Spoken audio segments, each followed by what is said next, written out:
There's fun to be had at any price point in the wristwatch game.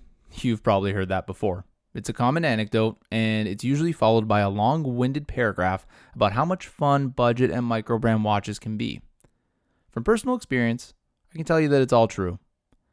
But luxury watches can be fun as well.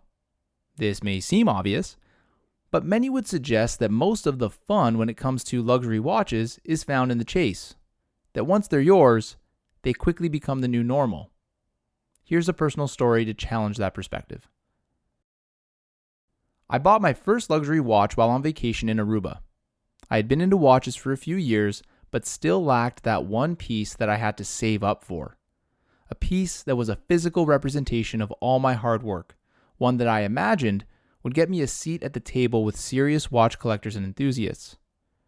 Having an affinity for James Bond and Omega, I took 3 days to decide on a ceramic Seamaster Pro. I'll never forget the feeling I had wearing it out of the AD. That feeling of pride, accomplishment, and of course, confidence. After all, those are the feelings that these luxury pieces instill in young collectors full of horological innocence.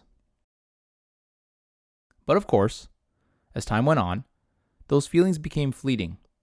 I never disliked my Seamaster Pro, but the honeymoon period was over, and it became another backmarker in my watch collection, falling from the pole position it once held. The bulky and visually complex bracelet was one of the reasons for my disinterest. And so from day one, I had been experimenting with different strap options. I tried everything: leather, NATO, canvas, one-piece, two-piece, OEM, aftermarket, but nothing gave this watch the feeling I desired. Imagine putting mud and snow-rated tires on a Jaguar F-Type you purchased to be a daily driver in Arizona. It just didn't fit. It wasn't until I had the chance to try on the new Seamaster Pro model with its OEM rubber strap that I began looking at rubber as a viable option. You see, up until that point, my experience with rubber came in the form of budget Seiko and Casio. And while those models proved it was a robust material, they didn't provide much in the way of comfort. The Omega rubber was different. It was soft, pliable, and wrapped around my wrist with lightweight ease, all the while feeling robust and strong enough to secure the luxury timepiece to me. And so I went looking for a quality rubber strap that would fit my ceramic Seamaster Pro. This was difficult. Omega offered no integrated rubber straps for my watch, and most of the quality aftermarket suppliers focused on Rolex and Tudor. Eventually, I came across Zealand, a company filling the exact niche I was currently trapped in.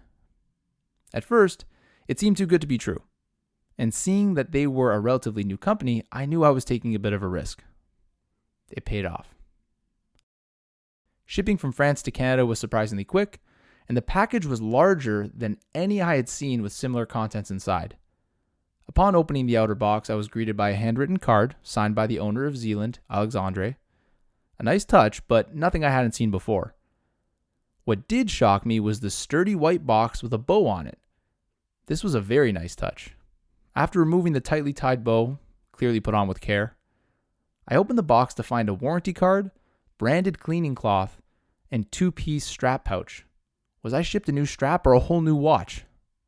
This level of detail in the packaging reminded me of something. Alexandre had sent me a luxury strap to put on a luxury watch. That's right, I own a luxury watch. I know it sounds silly, but those feelings of pride and confidence were restored in me at that point. I eagerly removed the strap from its well-built pouch, and using my factory Omega spring bars was able to install the strap in a matter of seconds. While I was adjusting the sizing, I placed tension on the rubber strap and was immediately thrown by how much elasticity it had. That's a characteristic I'd never felt in a rubber strap before. Once secured, I turned the watch over and was delighted at what I saw. The integrated black rubber strap contrasted perfectly with the stainless steel watch case and the lugs. This contrast provided definition, and that definition allowed me to see the twisted lyre lugs and beveled bezel edge in a way I'd never seen before. The hundreds of man-hours poured into this case design that were once hidden by the integrated steel bracelet were now on full display for me to appreciate. I've had this watch on the strap for the last month or so, and I've made sure to wear it in all conditions. Here's what I've learned. Due to its lack of an in-house movement, This model Seamaster did not receive a sapphire caseback, making the overall profile of the watch inherently thin. This characteristic is complemented perfectly by the sleekness of the Zealande rubber, which wraps around your wrist with no excess, offering zero horizontal play. Unlike my System 51, the rubber maintains its elasticity without attracting any dust or particulate. The buckle isn't lavish by any means, but it works well and doesn't seem to wear out the rubber it comes into contact with. There are two rubber keepers. One is fixed, one is loose. Neither seem to move at all during the day. The rubber does not pull or stick to any items of clothing, skin, or hair, and most importantly, the strap feels secure at all times. Rubber is meant to be comfortable. This is.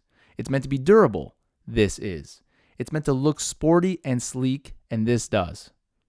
If you're looking for any of these characteristics in your luxury strap choice, I highly recommend Zealande. Thank you to Alexandre for helping me reignite my love for my Seamaster Pro. I hope you enjoyed my story. Thanks for watching.